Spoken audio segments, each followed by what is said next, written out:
Hello everyone. आज हम cross product start कर रहे हैं और उससे रिलेटेड टॉपिक। ठीक है, इस वीडियो में जो कुछ बताया जाएगा उसके पीडीएफ का लिंक आपको डिस्क्रिप्शन में मिल जाएगा। कोई एरर होती है तो उसके लिए पिन कमेंट पढ़ लीजिएगा, और अगर आपको कोई एरर मिलती है तो कमेंट करके बता दीजिएगा। तो हमारे पास दो वेक्टर हैं, इनका जो प्रोडक्ट होता है या तो एक रियल नंबर या स्केलर होता है या फिर वो एक वेक्टर होता है। ठीक, तो जब दो वेक्टर का प्रोडक्ट एक वेक्टर आए, यानी हमारे पास जो दो वेक्टर हैं ए और बी, इनका जो प्रोडक्ट एक थर्ड वेक्टर क्वांटिटी आए तो उसे हम क्रॉस प्रोडक्ट कहते हैं। चूँकि मैं आपको बताया कि ये जो रिजल्ट आने वाला है ए क्रॉस बी, ये एक वेक्टर क्वांटिटी आएगा, इसलिए इसी प्रोडक्ट को वेक्टर प्रोडक्ट भी कहते हैं। राइट, तो आज हम इसी के बारे में डिस्कशन करेंगे, वेक्टर प्रोडक्ट के बारे में। हमारे पास दो वेक्टर हैं, वेक्टर ए और वेक्टर बी, और इनका प्रोडक्ट जो है क्रॉस प्रोडक्ट है और ये एक वेक्टर क्वांटिटी आएगा। ठीक है, जो इनका डॉट प्रोडक्ट होता है, जो रियल नंबर आता है दो वेक्टर का प्रोडक्ट, वो हम पहले डिस्कस कर चुके हैं। तो इस वीडियो में हम क्रॉस प्रोडक्ट डिस्कस करेंगे। ठीक है, तो जो by definition a cross b है is equal to magnitude of vector a into magnitude of vector b sine theta. Theta क्या है? वेक्टर ए और वेक्टर बी के बीच का कोण है। ठीक, into sine theta into n cap. N cap के बारे में डिस्कस करेंगे। तो आप देखिए क्या देख रहे हैं, जो ए क्रॉस बी है, मैग्नीट्यूड ऑफ ए एक रियल नंबर आता है, मैग्नीट्यूड ऑफ बी एक रियल नंबर आता है, साइन थीटा का जो मान आता है वो रियल नंबर आता है। तो यहाँ से लेकर के ये पूरी क्वांटिटी एक रियल नंबर है। एन कैप एक यूनिट वेक्टर है, इसकी डायरेक्शन के बारे में अभी डिस्कस करेंगे। एन कैप यूनिट वेक्टर है। तो आप क्या देख रहे हैं, जो ए क्रॉस बी है रियल नंबर है ये यहाँ तक, और फिर एक ये यूनिट वेक्टर। तो यानी ए क्रॉस बी जो आता है वो एक वेक्टर क्वांटिटी होती है। फाइन, आगे देखेंगे। ठीक है, आई एम सॉरी। अब थोड़ा एन कैप के बारे में थोड़ा डिस्कस कर लेते हैं कि एन कैप है क्या। ठीक है, एन कैप जो होता है एक यूनिट वेक्टर होता है और परपेंडिकुलर या normal to plane of a and b. तो ध्यान से देखिएगा, थोड़ा इसमें कंफ्यूजन बहुत होता है। एन कैप जो है यहाँ पर ए और बी देखिए, मान लीजिए कि ए आपका ये वेक्टर है और बी ये वेक्टर है। मान लीजिए कि वेक्टर ए और वेक्टर बी जिस पेज पे आप लिखते हैं उस प्लेन में है, उस समतल में है। तो जो एन कैप होगा वो जब आप अपने पेज के ऊपर अपना पेन स्टैंड करेंगे तो वो डायरेक्शन होगी, या तो पेज के ऊपर या पेज के अंदर। तो देखिए ये वाली जो डायरेक्शन है ये वर्टिकल डायरेक्शन नहीं है, ये वर्टिकल डायरेक्शन नहीं है, ध्यान दीजिएगा। ये आपके पेज के ऊपर जब पेन रखते हैं तो पेज के ऊपर की दिशा है, और ये पेज के नीचे की दिशा। ठीक है, तो ये दो परपेंडिकुलर है जो आपके पेज पे है। पेज में बार बार क्यों बोल रहा हूं कि पेज में आपका वेक्टर ए है और वेक्टर बी है। तो इन दोनों के परपेंडिकुलर या तो आपके पेज के ऊपर होगा या फिर पेज के नीचे। फाइन, तो यहां पर देखिए लिखा हुआ है एन कैप इकाई सदिश है जो ए और बी के समतल पर अभिलंब है। फाइन, ये जो प्लेन बन रहा है ए का और बी का, इसके नॉर्मल है, परपेंडिकुलर है। तो मैंने आपको बताया कि अगर आप अपने पेज पे पेन स्टैंड करते हैं तो ऊपर की डायरेक्शन भी नॉर्मल होगी और पेज के नीचे की भी डायरेक्शन नॉर्मल होगी। तो अब ये कब ऊपर की डायरेक्शन होगी, पेज के ऊपर या पेज के अंदर, वो डिपेंड करेगा। मैं आपको बताता हूं, उसको ध्यान से देखिए। अगर आप ए क्रॉस बी कर रहे हैं फाइन। अगर आप ए क्रॉस बी कर रहे हैं तो आपको करना क्या है, जो इनिशियल वेक्टर है, वेक्टर ए है, इसको आपको बी की तरफ ले जाना है। ठीक है, ए को बी की तरफ ले जाना है। तो जब ए बी की तरफ जाएगा, मान लीजिए कैसे इसको ए से बी ले जा रहे हैं, ये स्क्रू ड्राइवर जो होता है, जो स्क्रू होता है, जो पेंचकस होता है, तो आप सोचिए ए को जब आप बी की तरफ ले जाएंगे तो जो स्क्रू ड्राइवर है वो ऊपर की तरफ होगा, पेज के ऊपर की तरफ। तो डायरेक्शन क्या होगी, नॉर्मल होगी और वो ऊपर की तरफ, पेज से ऊपर होगी। फाइन। तो ये जो वेक्टर है एन कैप, इसका शॉर्टकट मैं अभी आपको बताता हूं, ठीक है, परेशान नहीं होइएगा। तो जो ए क्रॉस बी का जो रिजल्ट आया, जो यूनिट वेक्टर आया एन कैप, वो आया आपको पेज के ऊपर। ठीक है, ये ए और बी आपके पेज में थे। ये फिर से मैं रिपीट कर रहा हूं, ये एन कैप आपके पेज के ऊपर की डायरेक्शन है। ठीक है, ना कि वर्टिकल डायरेक्शन। ठीक है, चूंकि ये 2 डायमेंशन है, 3 डायमेंशन बनाना यहाँ डिफिकल्ट होता है, आप समझ रहे होंगे, उम्मीद है। ठीक है, दूसरा एक और तरीका होता है, ठीक है, कि देखिए वेक्टर ए यहाँ पर क्या हम निकाल रहे हैं, देखिए vector a cross vector b निकाल रहे हैं। तो ए क्रॉस बी जो है, इसकी जो डायरेक्शन होगी ए क्रॉस बी, देखिए तो ए से बी की तरफ जा रहे हैं ना, ये ए से बी की तरफ जा रहे हैं, राइट, हम ए से बी की तरफ जा रहे हैं। तो ये कौन सी डायरेक्शन है, क्लॉकवाइज या एंटी क्लॉकवाइज, आप समझ रहे होंगे। देखिए यहां पर क्या लिखा है, ए क्रॉस बी, राइट। इसका मतलब जब ए को बी की तरफ ले जाएं, ए क्रॉस बी का मतलब ए को बी की तरफ ले जा रहे हैं, तो ये एंटी क्लॉकवाइज डायरेक्शन है। तो जो एंटी क्लॉकवाइज डायरेक्शन होता है उसको पॉजिटिव लेते हैं, एंटी क्लॉकवाइज वो जो डायरेक्शन होती है वो पॉजिटिव। तो जो प्लेन के परपेंडिकुलर है वो पॉजिटिव है, जो ऊपर आ रहा है प्लेन आपके पेज के ऊपर, वो डायरेक्शन पॉजिटिव है। ठीक है, तो उम्मीद है आपको ये डायरेक्शन समझ में आई होगी, बी साइन थीटा और एन कैप। इस केस में एन कैप पेज के ऊपर है। ठीक है, फाइन।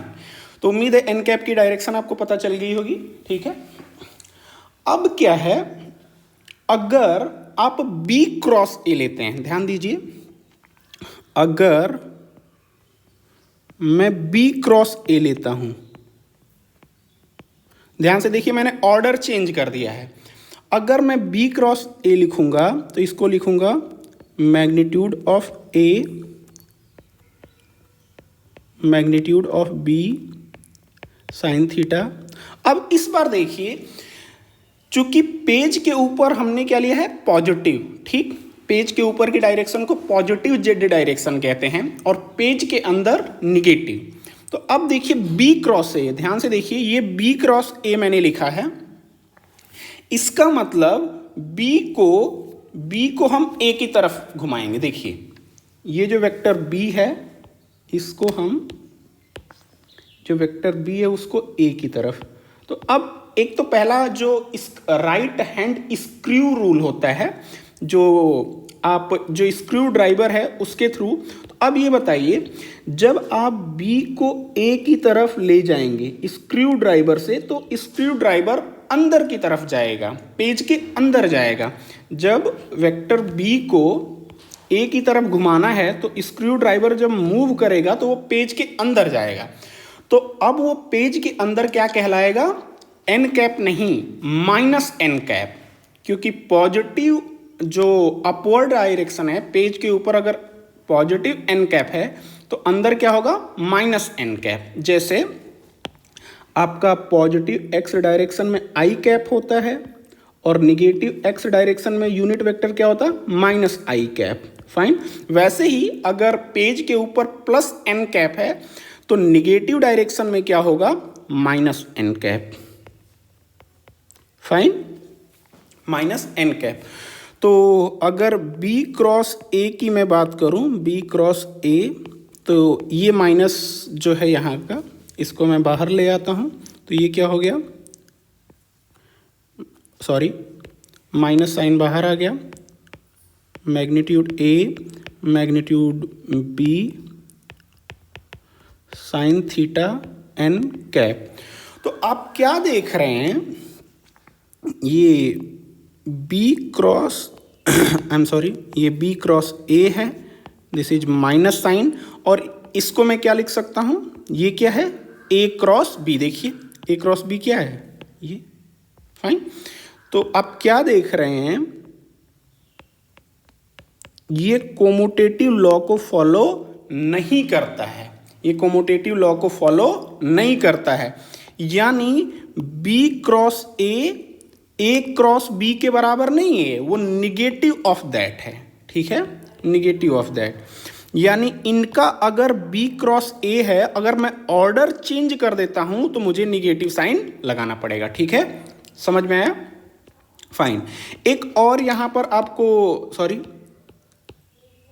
ठीक है, मुझे यहाँ पर एन कैप की डायरेक्शन क्लॉकवाइज के थ्रू भी बताना था। देखिए ये जो माइनस एन कैप आया, तो हमें क्या निकालना था, बी क्रॉस ए निकालना था ना, तो इसका मतलब बी को ए की तरफ ले जाना है।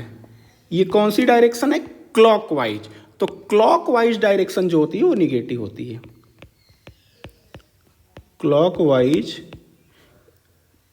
क्लॉकवाइज ये जो डायरेक्शन होती है निगेटिव, निगेटिव का शॉर्ट फॉर्म है निगेटिव और वीई, ठीक है, क्लॉकवाइज निगेटिव। ये बिल्कुल उसी प्रकार से जैसे आप एंगल मेजर करते हैं, तो जस्ट ए सेकेंड, जैसे आप एंगल मेजर करते हैं तो पॉजिटिव एक्स एक्सिस से, जब पॉजिटिव एक्स एक्सिस से जब आप एंटी क्लॉकवाइज एंगल मेजर करते हैं तो वो पॉजिटिव एंगल होता है। जब आप, ये मान लीजिए थीटा है, और जब आप क्लॉकवाइज एंगल मेजर करते हैं लेट्स से फाई, तो वो निगेटिव होता है, ठीक है, तो बिल्कुल उसी डायरेक्शन में है, ठीक है। तो एंटी क्लॉकवाइज अगर है तो वो पॉजिटिव, और क्लॉकवाइज है तो निगेटिव डायरेक्शन एन कैप की, फाइन। तो आप यहां से देख सकते हैं, ठीक है, कि ये प्लस एन कैप है तो ये माइनस एन कैप है, ओके। आइए आगे देखते हैं, इसकी प्रॉपर्टीज देखते हैं। तो ए क्रॉस बी, अभी हमने क्या देखा कि a cross b not equal to b cross a, okay, not equal to b cross a, ठीक है। अभी आपने क्या देखा यहां पर कि जो बी, इसको मैं इस तरीके से भी लिख सकता हूं, अगर दोनों साइड में माइनस से गुणा कर दूं तो इधर आ गया आपका, दोनों साइड में माइनस से गुणा कर रहा हूं तो ए क्रॉस बी, और इधर क्या आ गया minus b cross a, fine. तो इसको मैं इस तरीके से लिख देता, ए क्रॉस बी, मैं राइट हैंड साइड को पहले लिख दिया, is equal to minus b cross a. तो आपने क्या देखा कि जो ए क्रॉस बी है वो बी क्रॉस ए के बराबर नहीं है, negative of b cross a है। तो जो वेक्टर प्रोडक्ट होता है वो कोमोटेटिव लॉ को फॉलो नहीं करता है, ठीक है। ए क्रॉस बी जो होता है not equal to b cross a, in fact a cross b is equal to minus b cross a, ये होता है, ठीक है, निगेटिव हो जाता है। और क्यों होता है आपको पता है, ठीक है। जब ए क्रॉस बी, देखिए जब ए क्रॉस बी करते हैं ना तो ए को बी की तरफ ले जाते हैं, तो ये डायरेक्शन पॉजिटिव होती है, और जब बी क्रॉस ए करते हैं ना तो ये डायरेक्शन निगेटिव हो जाती है, ठीक। इसी वजह से a cross B equal to minus b cross a, क्योंकि मैग्नीट्यूड तो सेम होता है, मैग्नीट्यूड सेम होता है, बट डायरेक्शन एग्जैक्टली अपोजिट होती है, ठीक है, ओके। नेक्स्ट है आपका डिस्ट्रीब्यूटिव लॉ, ठीक है। ये जो क्रॉस है, ये जो क्रॉस है ये डिस्ट्रीब्यूट हो जाता है, जैसे ए क्रॉस बी प्लस सी है तो ये जो क्रॉस है वो डिस्ट्रीब्यूट हो जाएगा, देखिए। तो ये a cross B plus A cross C, fine.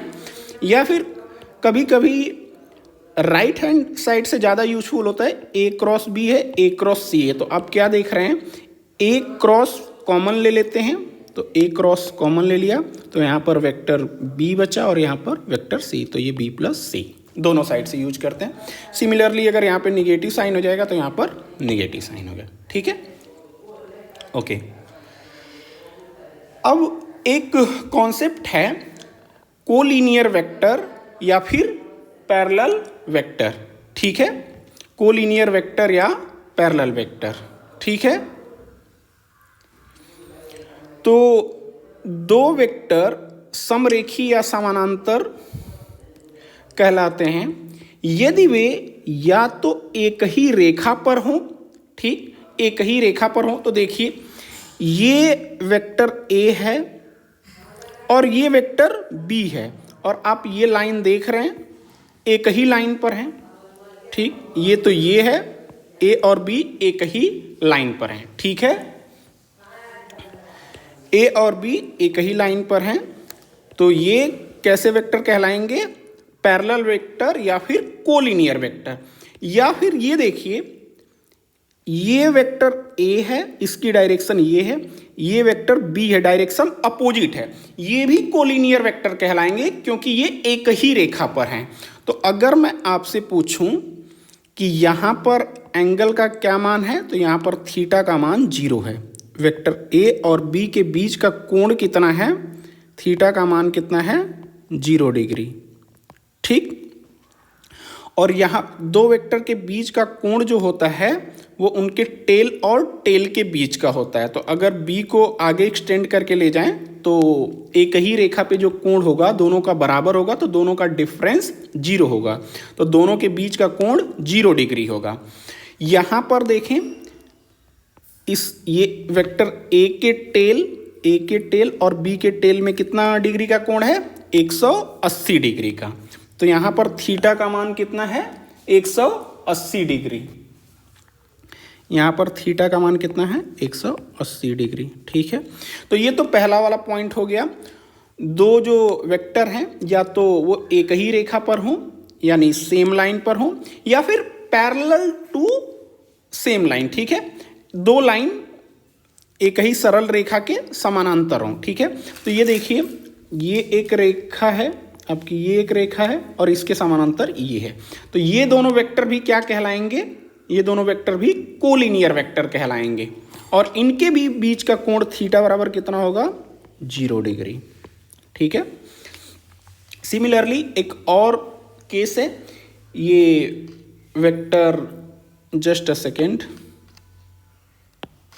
Second, this is vector A, ये ए का डायरेक्शन है, ये आपका एक वेक्टर ये है और दूसरा वेक्टर ये दोनों लाइन पैरेलल हैं और इनके बीच का कोण कितना है, थीटा बराबर 180 डिग्री, फाइन।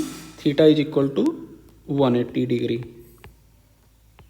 180 डिग्री, क्योंकि देखिए ए और बी अपोजिट डायरेक्शन में है, ये इस डायरेक्शन में है और बी इस डायरेक्शन में, तो दोनों के बीच का कोण 180 डिग्री का है, ठीक है। तो आप क्या देखते हैं कि दो वेक्टर कोलिनियर कहलाते हैं या फिर पैरेलल। कोलिनियर का मतलब सेम लाइन या फिर पैरेलल, और यहाँ पर पैरेलल से मतलब है पैरेलल और एंटी पैरेलल दोनों। जैसे देखिए ये वेक्टर और ये वेक्टर पैरेलल हैं, ये वेक्टर और ये वेक्टर एंटी पैरेलल इसलिए कहलाते हैं क्योंकि इनका डायरेक्शन अपोजिट है, फाइन।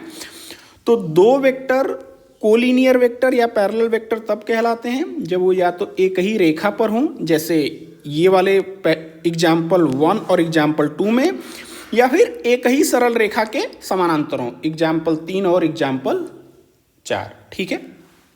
आइए, तो खास बात क्या है, कोलिनियर दो वेक्टर कोलिनियर वेक्टर जब होते हैं तो एंगल का मान या तो 0 डिग्री होता या 180 डिग्री होता। यही समझाने के लिए मैंने इतने सारे एग्जाम्पल लिए हैं कि जब भी कोलिनियर वेक्टर होगा, दो वेक्टर कोलिनियर वेक्टर होंगे तो उनके बीच का कोण या तो 0 डिग्री या फिर 180 डिग्री, ठीक है।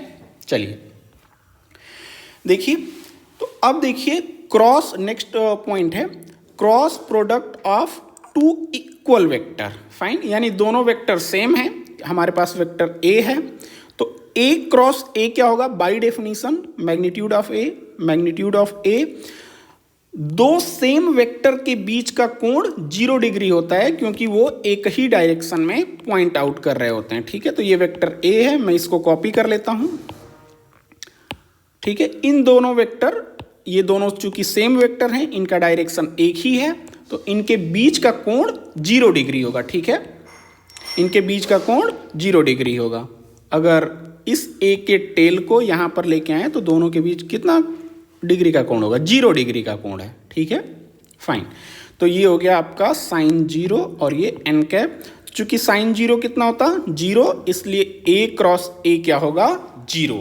ये बाय डेफिनेशन है, ओके, ये बाय डेफिनेशन है, ठीक है, कि अगर दो इक्वल वेक्टर हैं तो उनके बीच का कोण 0 डिग्री हो जाता है, इसलिए ए क्रॉस ए कितना होगा, 0।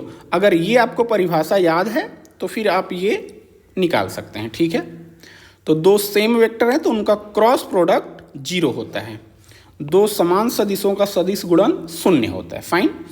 अब कोलिनियर वेक्टर के बारे में, दो वेक्टर मान लीजिए वेक्टर ए है, वेक्टर ए है और वेक्टर बी है, और अगर ये दोनों कोलिनियर हैं तो आपने पूरे डिस्कशन में क्या देखा कि कोलिनियर के केस में या तो कोण 0 डिग्री का या 180 डिग्री का, 0 डिग्री या 180 डिग्री, फाइन।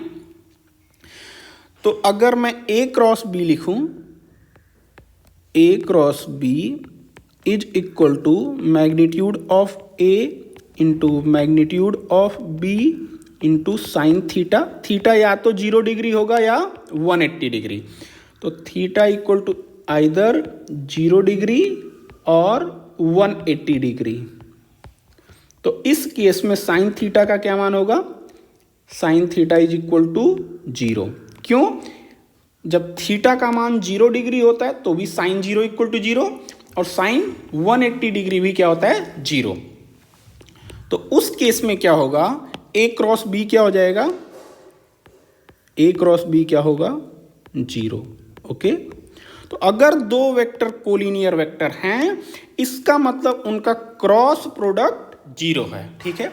तो अगर आपसे इस तरीके का क्वेश्चन पूछा जाए कि दो वेक्टर हैं ए और बी और ये कोलिनियर हैं, इसको सिद्ध करना है, इसको प्रूफ करना है, तो आप क्या प्रूफ करेंगे कि उनका क्रॉस प्रोडक्ट क्या आना चाहिए, 0 आना चाहिए। अब क्रॉस प्रोडक्ट कैसे निकालते हैं वो आगे देखेंगे, ठीक है। तो दो वेक्टर कोलिनियर वेक्टर कहलाएंगे अगर उनका क्रॉस प्रोडक्ट 0 हो, ठीक। नेक्स्ट टॉपिक है क्रॉस और vector product of unit vectors I cap, J cap, के कैप। तो आई कैप, जे कैप क्या है, यहां पर आपको दिया गया है unit vector along positive x y z direction respectively, ठीक। चूंकि ये सारे यूनिट वेक्टर हैं तो बाय डेफिनेशन परिभाषा से इनका मैग्नीट्यूड 1 होता है, ठीक। अब देख लेते हैं ए क्रॉस बी की क्या डेफिनेशन है, I am sorry, a cross B equal to magnitude of A magnitude of B sine theta N cap. तो अभी हम क्या कर रहे हैं, हम सेम यूनिट वेक्टर का सेम यूनिट वेक्टर से क्रॉस प्रोडक्ट ले रहे हैं। तो अब i cap cross i cap, ठीक। तो अब मैं आपको बता रहा हूं कि पहले भी कई बार ये बात डिस्कस कर चुके हैं कि सेम वेक्टर के बीच में कोण कितना होगा, 0 डिग्री। तो i cap cross i cap equal to mod of i cap यानी magnitude of i cap into magnitude of i cap, और उनके बीच का कोण जो है 0 डिग्री का होगा इंटू एन कैप। तो साइन 0 क्या हो जाता है, 0। तो i cap dot I cap क्या हो जाएगा, sorry not dot, it's cross, so I cap cross i cap क्या हो जाएगा, 0, ठीक। ऐसा इसलिए क्योंकि इनके बीच का एंगल 0 डिग्री होता है और बाय डेफिनेशन में ये साइन थीटा आता है और साइन 0 डिग्री का मान 0 होता है, इसलिए i cap cross i cap equal to 0। Similarly j cap cross j cap equal to 0, k cap cross k cap equal to 0। यहाँ पर मैंने आपको समरी में दे दिया है, ठीक है। तो ध्यान देंगे कि जब सेम यूनिट वेक्टर से क्रॉस प्रोडक्ट होगा यूनिट वेक्टर का तो 0 आएगा, ठीक है। इनफैक्ट आप इसको एक्सटेंड कर सकते हैं, जस्ट अ सेकेंड। ये जो डेफिनेशन है ये वाली A cross A equal to 0, इसी का वो एक्सटेंशन है, ठीक है। तो यहाँ पर क्या है खास बात है कि ये यूनिट वेक्टर है, ठीक है, और कुछ नहीं। ओके, तो ये बात ध्यान रखेंगे, ये समरी यहाँ पर, ठीक है। अब देखते हैं, अब थोड़ा अब देखते हैं आपका जब एक यूनिट वेक्टर दूसरे परपेंडिकुलर यूनिट वेक्टर के साथ मल्टीप्लाई हो। इस बात को मैं डिस्कस कर चुका हूँ कि मान लीजिए आपका पेज है, तो horizontal direction positive x axis है, तो यहाँ आई कैप, जो वर्टिकल डायरेक्शन है वो वाई, पॉजिटिव वाई की डायरेक्शन है, यूनिट वेक्टर जे कैप। सिमिलरली जो आपके पेज पे अगर पेन रखें तो जो ऊपर की दिशा है वो जेड, पॉजिटिव जेड डायरेक्शन और यूनिट वेक्टर के कैप, ठीक है। अब क्या है, जो कोई भी दो यूनिट वेक्टर ले लीजिए आई, जे और के, इन सब में ये सारे म्यूचुअली परपेंडिकुलर होते हैं। जैसे आई और जे के बीच का कोण कितना है 90 डिग्री। सिमिलरली जे और के बीच का कोण कितना है 90 डिग्री, क्योंकि वाई और जेड एक्सिस क्या होती है म्यूचुअली परपेंडिकुलर, जेड और एक्स एक्सिस भी म्यूचुअली परपेंडिकुलर। तो किसी भी ये तीनों आई कैप, जे कैप, के कैप ये म्यूचुअली परपेंडिकुलर होते हैं, इनके बीच का कोण 90 डिग्री का होता है, ठीक। तो अब देखिए, तो यहां पर हमें क्या निकालना है, ये बाय डेफिनेशन यहां पर आपको दिया गया है, ठीक है। आई कैप क्रॉस जे कैप है, ठीक है। तो अगर x को y की तरफ ले जाना है, सॉरी आई कैप को जे कैप की तरफ लेके जाना है, तो आप क्या देख रहे हैं कि ये जो किस डायरेक्शन में हम मूव कर रहे हैं, ये हम मूव कर रहे हैं एंटी क्लॉकवाइज, क्योंकि आई कैप क्रॉस जे कैप निकाल रहे हैं। तो कौन से डायरेक्शन में मूव कर रहे हैं, आई कैप क्रॉस के कैप, जे कैप के केस में एंटी क्लॉकवाइज, ठीक। तो ये क्या हो जाएगा, पॉजिटिव जेड डायरेक्शन में आएगा, एन कैप जो है पॉजिटिव जेड डायरेक्शन में आएगा, ठीक है, फाइन। आप देखेंगे अगर स्क्रू ड्राइवर का भी रूल लगाएंगे तो इस केस में जब आई को जे कैप की तरफ ले जाएंगे तो जो आपका स्क्रू ड्राइवर है वो ऊपर की तरफ उठेगा, यानी positive Z direction, positive Z direction, ठीक।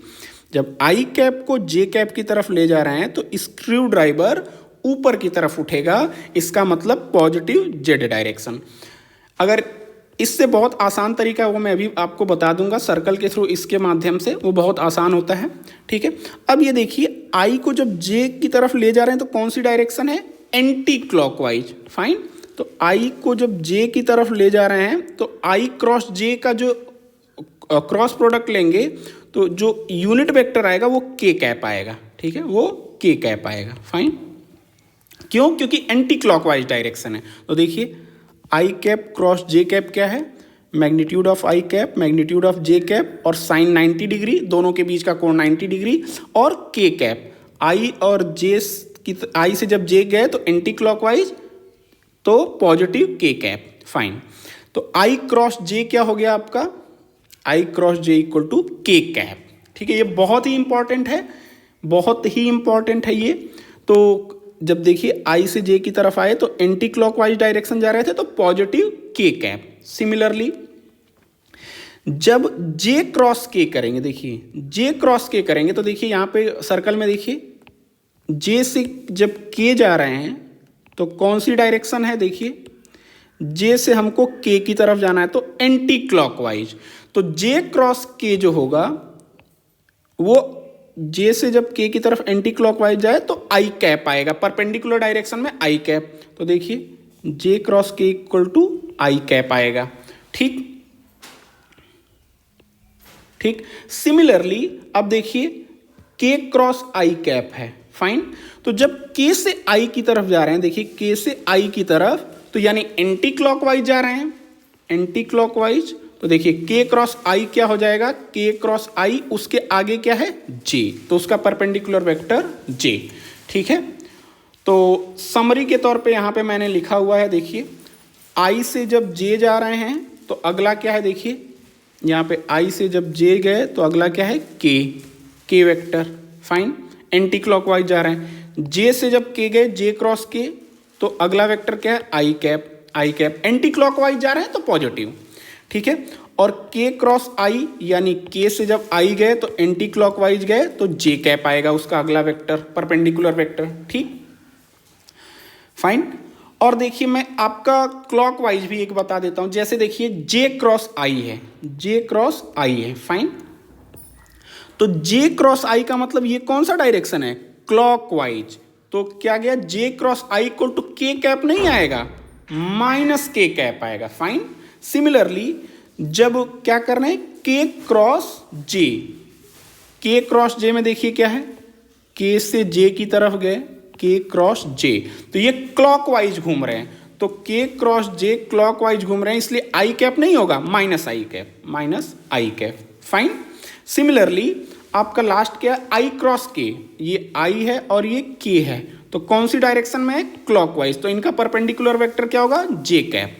क्यों, क्योंकि i से k गए तो क्लॉकवाइज, तो निगेटिव j कैप नहीं निगेटिव j कैप, तो निगेटिव j कैप। इनफैक्ट अगर आपको पता है क्या, a cross b is equal to minus b cross a, ये रिजल्ट मैंने पहले दिखाया आपको, प्रूफ किया है। तो यहां से देखिए अगर ये i क्रॉस j है, इसको मैं ये भी लिख सकता हूं minus j cap cross i cap, क्योंकि जब ऑर्डर देखिए, जब इनका a क्रॉस b का ऑर्डर b क्रॉस a की है तो माइनस लगा दिए, माइनस साइन आता है, तो वही चीज यहाँ पे is equal to k cap. अब दोनों इक्वेशन के इस इक्वेशन के दोनों साइड -1 से मल्टीप्लाई कर दीजिए, तो ये क्या आ जाएगा, j cap cross i cap equal to, दोनों साइड माइनस से मल्टीप्लाई किए तो माइनस माइनस प्लस, इधर माइनस k कैप। तो यही चीज यहाँ पर देखिए j क्रॉस i क्या है, माइनस k कैप। तो किसी भी तरीके से कर लेते हैं, बेहतर होता है क्लॉकवाइज और एंटी क्लॉकवाइज। ठीक है, चूंकि ये बहुत ही ज़्यादा इंपॉर्टेंट है इसलिए मैंने यहाँ पर समरी के तौर पे आपको बता दिया है। ठीक है, खुद का प्रोडक्ट सेम यूनिट वेक्टर के साथ 0 होता है, और जब आप क्लॉकवाइज डायरेक्शन में जाते हैं i क्रॉस j करेंगे तो आपका k कैप आएगा, j क्रॉस k करेंगे यानी ये j क्रॉस k करेंगे तो i वेक्टर आएगा, और k क्रॉस i करेंगे तो j वेक्टर आएगा। फाइन, तो इस तरीके से एंटी क्लॉकवाइज डायरेक्शन में पॉजिटिव आएगा और क्लॉकवाइज डायरेक्शन में निगेटिव। मैं जस्ट एक बार फिर से रिपीट कर देता, i क्रॉस j क्या होगा, एंटी क्लॉकवाइज आए तो k कैप, और ये हो गया। ठीक, कोई मैं दूसरा ले लेता हूं, i क्रॉस k कैप का मतलब क्या है, ये वाली direction, i cross k cap की बात कर रहे हैं, तो ये क्लॉकवाइज जा रहे हैं तो j कैप नहीं होगा, माइनस j कैप, यहां पर लास्ट वाला माइनस j कैप। फाइन, ये है आपका। ठीक है, तो जैसे आपका एंगल वाला होता है, अगर एंटी क्लॉकवाइज एंगल मेजर करते हैं तो पॉजिटिव, क्लॉकवाइज एंगल मेजर करते हैं तो वो निगेटिव। सिमिलरली यहां पर भी है, ठीक है, कि अगर एंटी क्लॉकवाइज डायरेक्शन में चल रहे हैं तो पॉजिटिव और क्लॉकवाइज में निगेटिव। ठीक है, मैं जस्ट समरी में यहाँ पर डॉट प्रोडक्ट को भी कंपेयर करने के लिए एक ही जगह रख दिया हूँ। ठीक है, ये आते कैसे हैं, बस आपको ध्यान देना है कि i कैप यानी सेम यूनिट वेक्टर के बीच में 0 डिग्री का कोण होता है और परपेंडिकुलर यूनिट वेक्टर के बीच में 90 डिग्री का कोण होता है। ठीक है, तो कोई भी अगर आपको भूले तो बाय डेफिनेशन ये a cross b equal to magnitude of a magnitude of b sine theta n cap यहाँ से निकाल लेंगे, और थीटा सेम वेक्टर है तो 0 डिग्री, और अलग है i और j है, दो अलग डिफरेंट है तो 90 डिग्री। ठीक, तो और डॉट प्रोडक्ट की डेफिनेशन यहाँ दी गई है, और आपको साइन 0 साइन 90 कॉस 0 कॉस 90 की वैल्यू यहाँ दी गई है। तो ये स्लाइड थोड़ा ध्यान से देख लीजिएगा। ठीक है, ये बहुत ही इंपॉर्टेंट है। ठीक, ओके, ये मोस्ट इम्पॉर्टेंट है।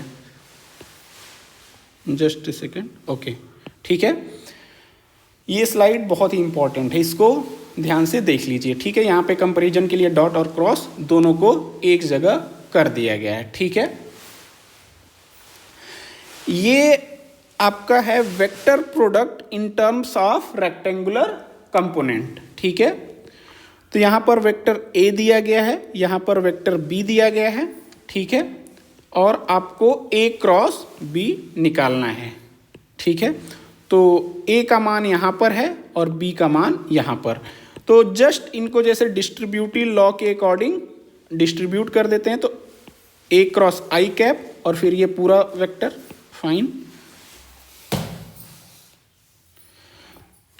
दूसरा है आपका ए टू जे कैप क्रॉस ये पूरा ए टू जे और ये पूरा। ठीक है, सिमिलरली ए थ्री के कैप क्रॉस ये क्रॉस डिस्ट्रीब्यूट हो रहा है ये और ये पूरा वेक्टर पी। ठीक है, तो आप देख लेंगे इसको, अगर मैं यहाँ पर करा देता हूँ। ठीक है, ओके, यहाँ से आई कैप क्रॉस आई कैप ये 0 हो जाएगा। फाइन। फिर आई कैप क्रॉस जे कैप, आप रियल नंबर खुद से देख लीजिएगा। आई कैप क्रॉस जे कैप, तो देखिए आई से जे जा रहे हैं तो ये कौन सी डायरेक्शन है, एंटी क्लॉकवाइज। तो आई क्रॉस जे क्या हो जाएगा, के कैप। तो देखिए आई क्रॉस जे क्या हो गया, के कैप। ठीक। सिमिलरली ये आई कैप क्रॉस के कैप, तो आई और के ये कौन सी डायरेक्शन है, क्लॉकवाइज। आई से के गए तो क्लॉकवाइज यानी माइनस जे कैप होगा। देखिए माइनस जे कैप। ठीक है, ये फर्स्ट हो गया, first bracket complete. J cap dot I cap, J cap dot I cap. अब देखिए जे और आई।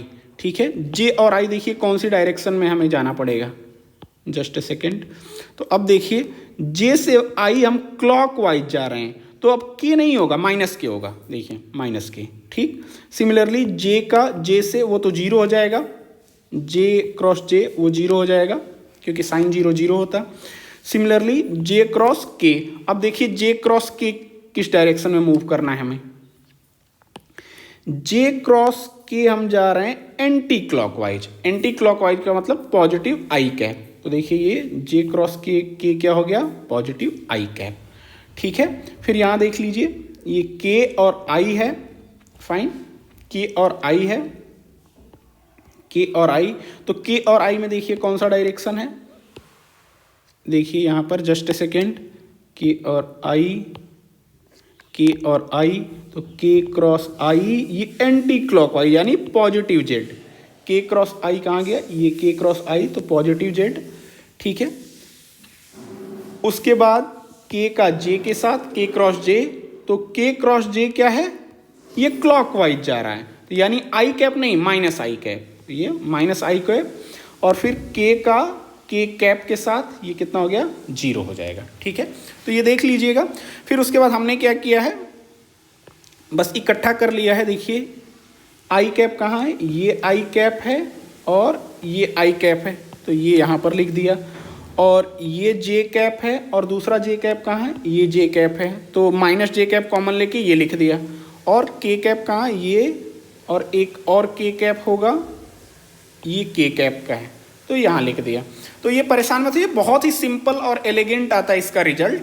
ठीक है, बस एक बार मैं आपको प्रैक्टिस करा दिया ताकि ये भी आपका प्रैक्टिस हो जाए। ये जो आपका क्रॉस प्रोडक्ट होता, ठीक है, अदरवाइज ये बहुत ही सिंपल रिजल्ट इसका आता है, बहुत ही सिंपल और एलिगेंट। देखते हैं अभी नेक्स्ट। ठीक है, तो अगर देखिए एंटी क्लॉकवाइज जाएंगे तो पॉजिटिव आएगा और क्लॉकवाइज निगेटिव, तो ये रिजल्ट आ गया। ठीक है, मैंने इस रिजल्ट को यहाँ पर कॉपी कर लिया है, यही मैं बता रहा था कि इसका रिजल्ट बहुत ही सिंपल आता है। तो ए क्रॉस बी का ये रिजल्ट है। तो अगर आप देखेंगे तो इसको बहुत ही कॉम्पैक्ट फॉर्म में इस तरीके से लिख सकते हैं। अगर वेक्टर ए ये दिया है, वेक्टर बी ए दिया है, तो इसको कैसे लिख सकते हैं, डिटर्मिनेंट फॉर्म में, ए क्रॉस बी इक्वल टू, और ध्यान से थोड़ा देखिएगा यहाँ पर ए क्रॉस बी लिखना है तो सबसे पहले जो यूनिट वेक्टर होते हैं आई कैप, जे कैप, के कैप, इनको लिख लेते हैं। अब ध्यान से सुनिएगा, पहले वेक्टर कौन सा है, पहले वेक्टर ए है, तो उसके कोफिशिएंट, आई के कोफिशिएंट आई के नीचे, जे के कोफिशिएंट जे के नीचे, के कोफिशिएंट के, और ये पहले लिखा जाएगा क्योंकि वेक्टर ए पहले है, ठीक है।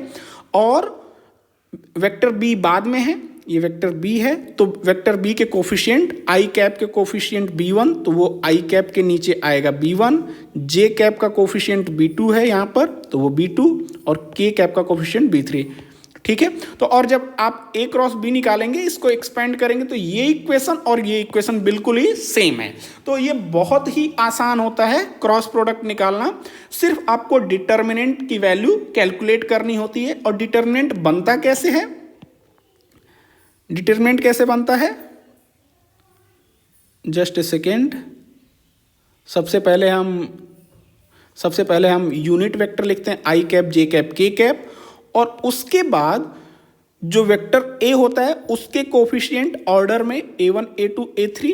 सिमिलरली उसके बाद जो बी कोफिशिएंट होता है, सॉरी जो वेक्टर बी होता है उसके कोफिशिएंट b1 b2 b3, ठीक है। ये ध्यान देने की बात होती है कि जो पहले रहता है उसके कोफिशिएंट पहले लिखे जाते हैं, जो बी बाद में होता है उसके कोफिशिएंट बाद में, और आई जे और के का ऑर्डर एकदम सेम होना चाहिए, अलग नहीं होना चाहिए, ठीक। तो ये बहुत ही सिंपल है, ठीक है।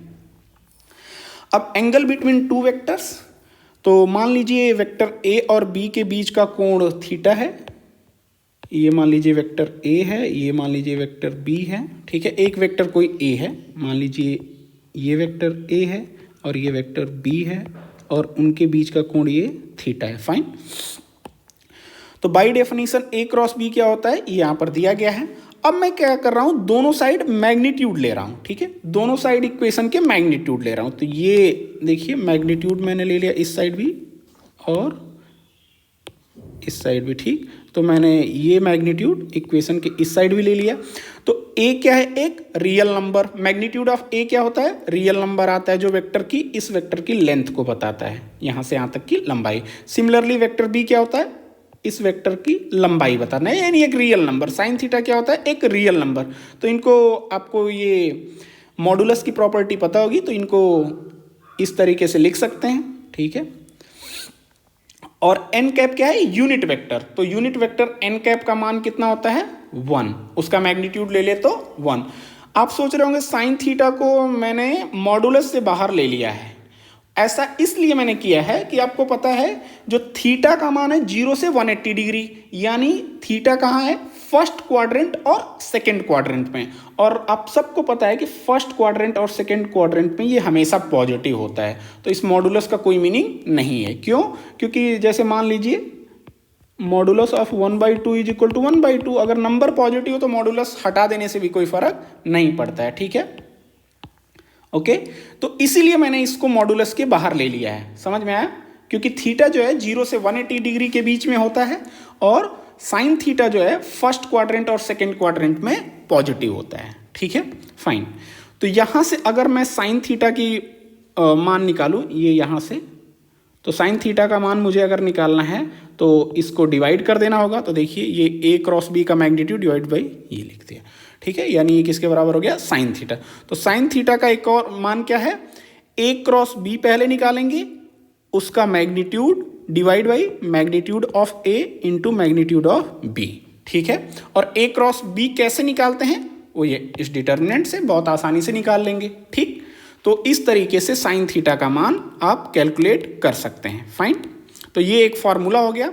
आपने डॉट प्रोडक्ट में कॉस थीटा का फॉर्मूला निकाला था इस तरीके से, cos theta equal to A dot B upon magnitude of A into magnitude of B, fine. ये हम पहले कर चुके हैं, ठीक है। तो आज साइन थीटा का मान इस तरीके से निकाल लिए, ओके।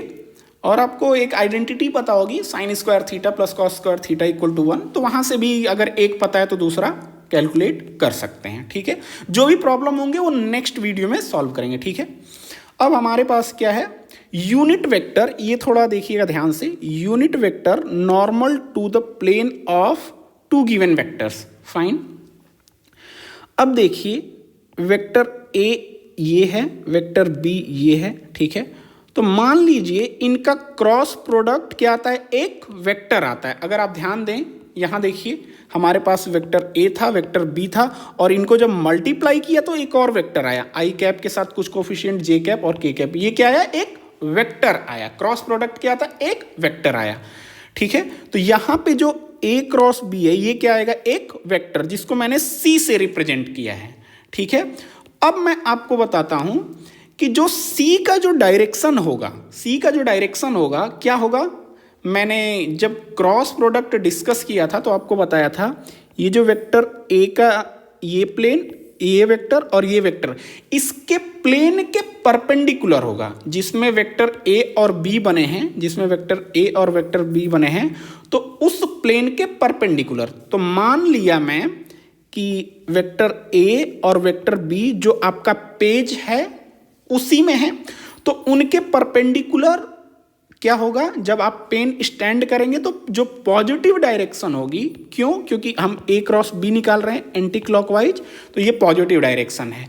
तो जो आपके पेज पे अगर पेन रखते हैं, स्टैंड करते हैं बिल्कुल स्ट्रेट, तो जो ऊपर की डायरेक्शन है वो C की डायरेक्शन होगी। और A और B कहाँ है, A और B आपके पेज के प्लेन में है।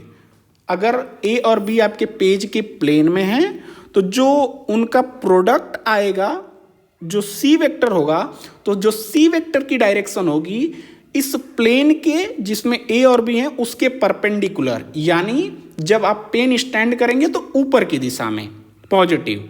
ऐसा इसलिए क्योंकि अगर जब आप A को B की तरफ घुमाएंगे तो कौन सा डायरेक्शन आएगा, एंटी क्लॉकवाइज, और वो क्या होता, पॉजिटिव।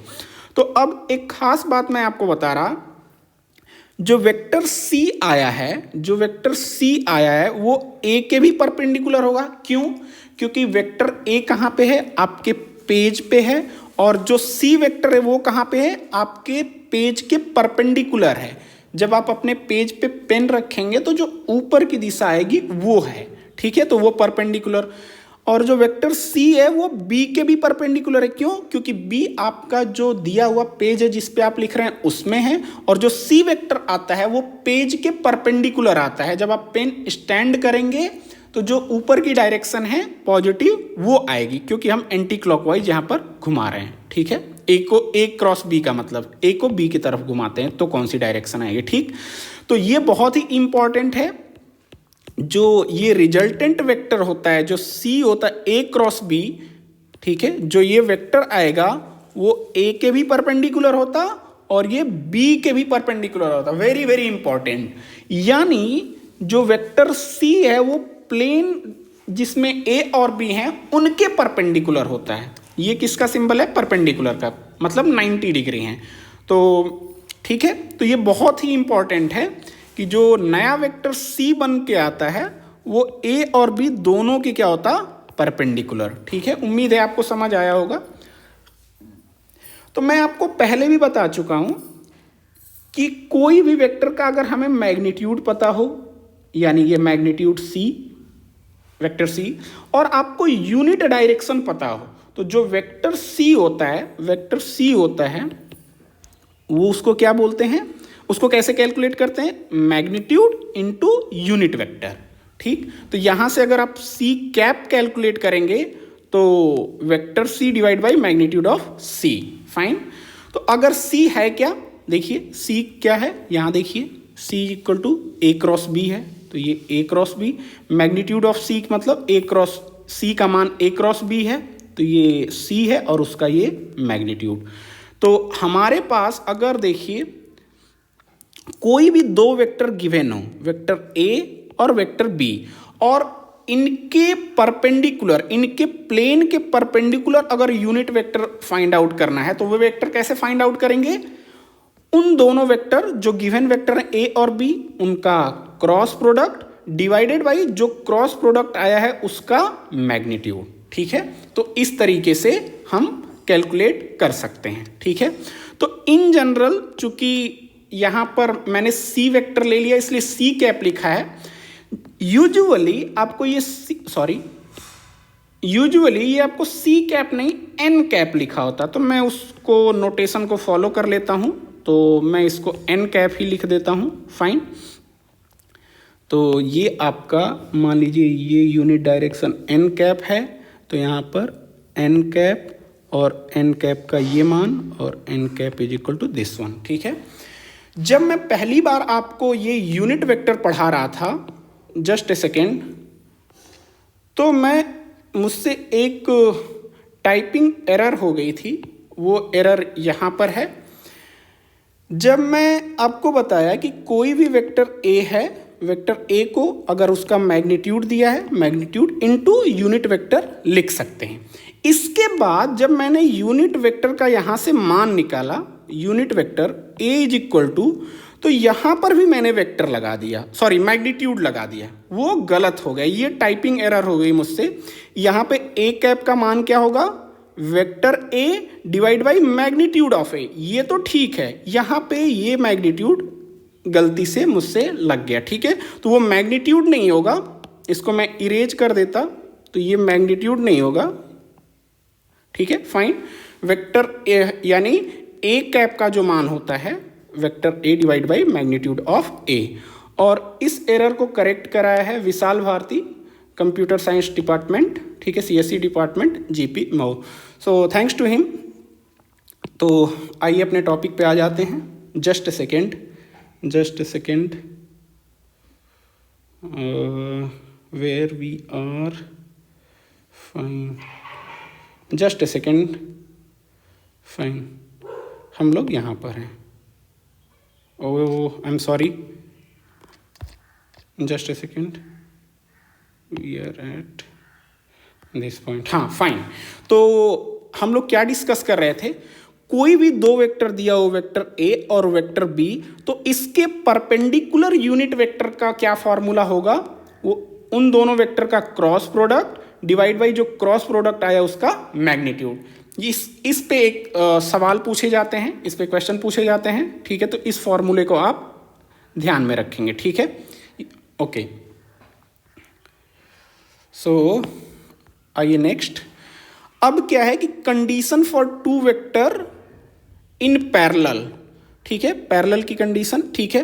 तो ये जो पहली कंडीशन है हम डिस्कस ऑलरेडी कर चुके हैं, हम यहाँ पर आज बात करेंगे दूसरी कंडीशन की। एक कंडीशन तो हमने डिस्कस कर दिया था कि अगर कोई दो वेक्टर पैरेलल हो तो क्या कंडीशन होती है, उनके जो कोफिशिएंट का रेशियो होता है वो सेम होता है, ठीक है। तो यहाँ पर ये सेम होता है, ठीक है।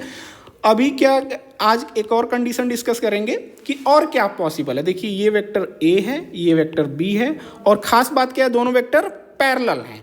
पैरेलल होने का मतलब दोनों के बीच का कोण या तो 0 डिग्री है या तो 180 डिग्री है। तो ए क्रॉस बी क्या होता है, magnitude of A magnitude of B sine theta N cap. और ये चूंकि यहाँ पर कह रहा है क्या, पैरेलल यानी समानांतर, इसका मतलब जो थीटा का मान क्या होगा, या तो 0 डिग्री या 180 डिग्री। और साइन 0 डिग्री हो या साइन 180 डिग्री हो, दोनों का मान कितना होता है, 0 यानी 0।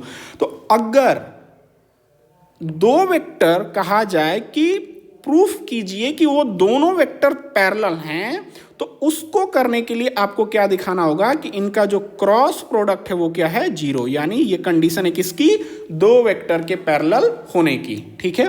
तो दो वेक्टर पैरेलल वेक्टर कहलाएंगे यदि उनका क्रॉस प्रोडक्ट क्या हो जाए, 0। इस पे भी क्वेश्चन पूछा जाता है, वो नेक्स्ट वीडियो में करेंगे, ठीक है।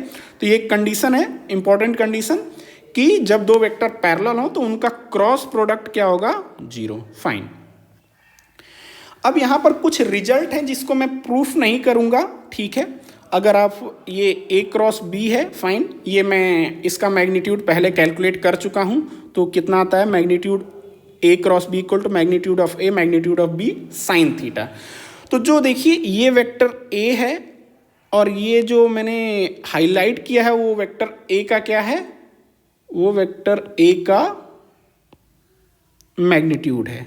लेंथ क्या होती है, मैग्नीट्यूड, ठीक है। ये जो मैग्नीट्यूड है वो ये लेंथ बताएगा। तो और इनके बीच का कोण कितना है, थीटा। तो आपने पढ़ा होगा ट्रिग्नोमेट्री में कि एरिया ऑफ ट्रायंगल जो होता है 1/2, और ये ए क्रॉस बी का रिजल्टेंट क्या है, ये ए बी साइन थीटा। तो आपने त्रिभुज का क्षेत्रफल इस तरीके से पढ़ा होगा, 1/2 मॉड ए मॉड बी और साइन थीटा। ये ट्रिग्नोमेट्री का रिजल्ट है, ठीक है। हम इसको प्रूफ नहीं कर रहे हैं, ये ट्रिग्नोमेट्री से है, ठीक है। तो जो ये त्रिभुज बन रहा है, जो कि ये वेक्टर ए और ये वेक्टर बी, इनसे जो इस लाइन को अगर मिला दें तो ये जो त्रिभुज का क्षेत्रफल होता है वो इसके द्वारा दिया जाता है, 1/2 magnitude of A cross B.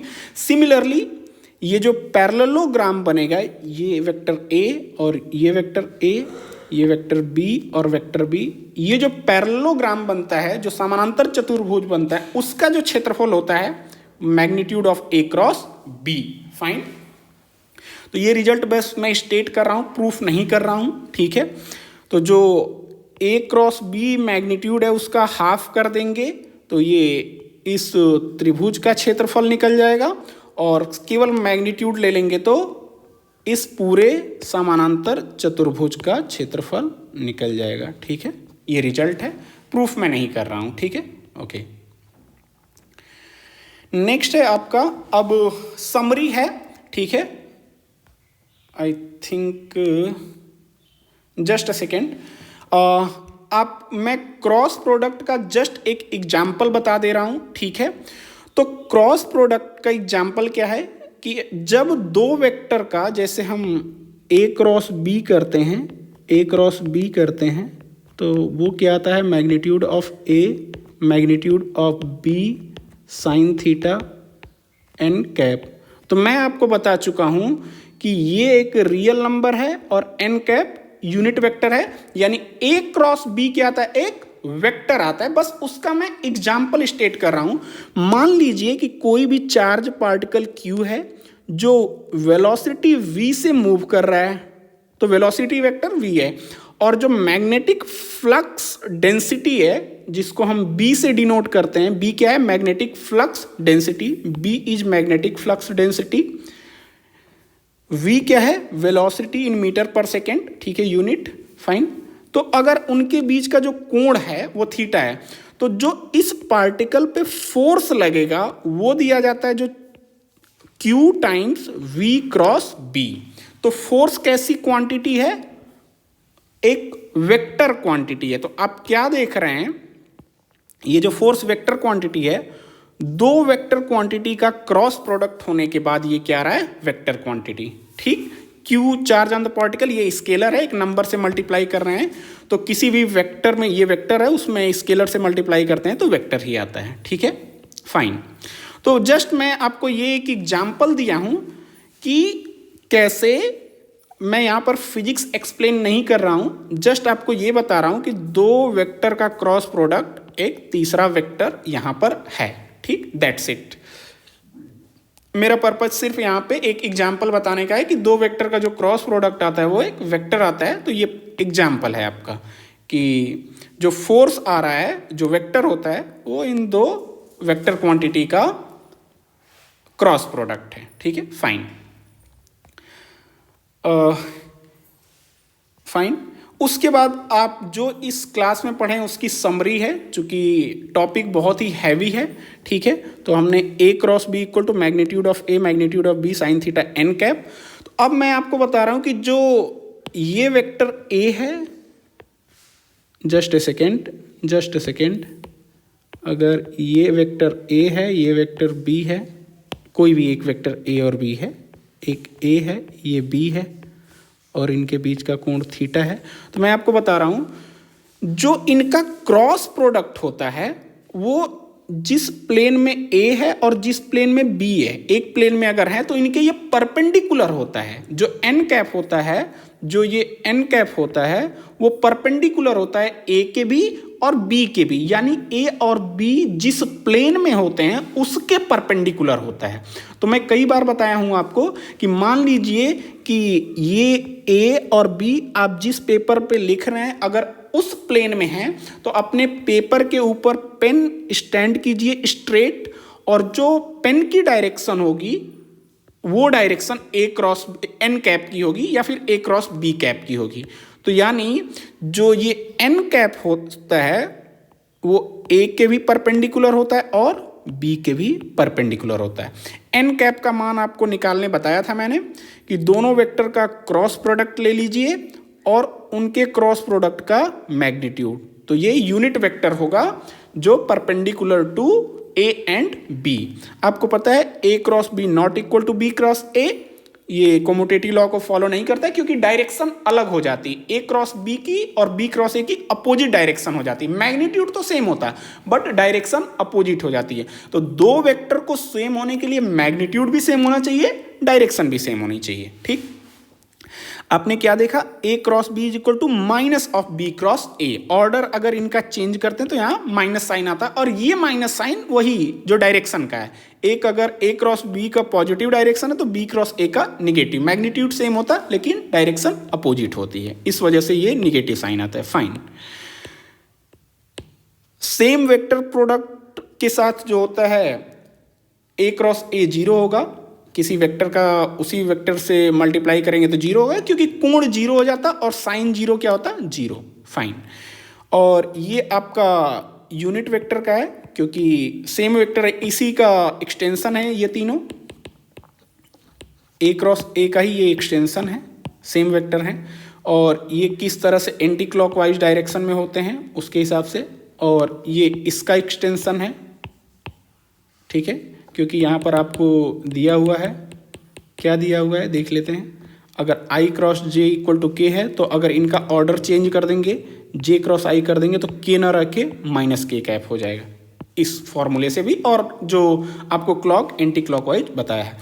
दो वेक्टर अगर पैरेलल हैं, ए पैरेलल बी, ये पैरेलल का सिंबल है, ये पैरेलल लाइन का सिंबल है। अगर ये पैरेलल हैं तो इनका क्रॉस प्रोडक्ट जीरो होगा। फाइन, इनका क्रॉस प्रोडक्ट जीरो होगा।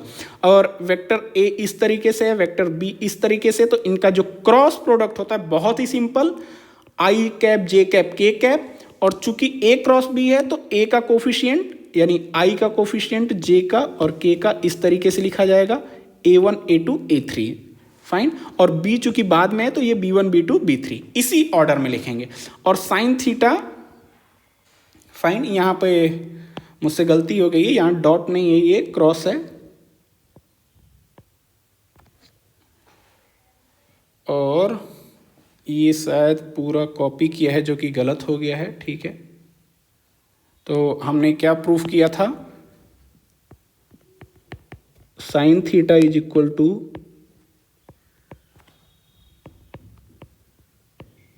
ए cross B upon magnitude of A into magnitude of B. ये हमने इधर प्रूफ किया था। फाइन, यहाँ पर ये वाला फॉर्मूला। फाइन, ए क्रॉस बी का मॉडुलस है, सॉरी, यहाँ पर ए क्रॉस बी का magnitude upon mod A mod B. Fine, okay. और उसके बाद जो यूनिट वेक्टर होता है दो वेक्टर के परपेंडिकुलर तल के लंबवत, तो ये a cross B upon magnitude of this vector, ये भी प्रूफ किया। एरिया ऑफ ट्रायंगल जो होता है 1/2 और जो ए क्रॉस बी निकाले हैं उसका मैग्नीट्यूड, और area of parallelogram A cross B का मैग्नीट्यूड। ठीक है, तो नेक्स्ट वीडियो में प्रॉब्लम सॉल्व करेंगे जो क्रॉस प्रोडक्ट कैसे निकालते हैं, यूनिट वेक्टर और angle between two vectors, basically sine, और कुछ और प्रॉब्लम करेंगे बेसिकली वेक्टर आइडेंटिटी जो होती है प्रूफ करने की वो। सो कोई कमेंट होगा तो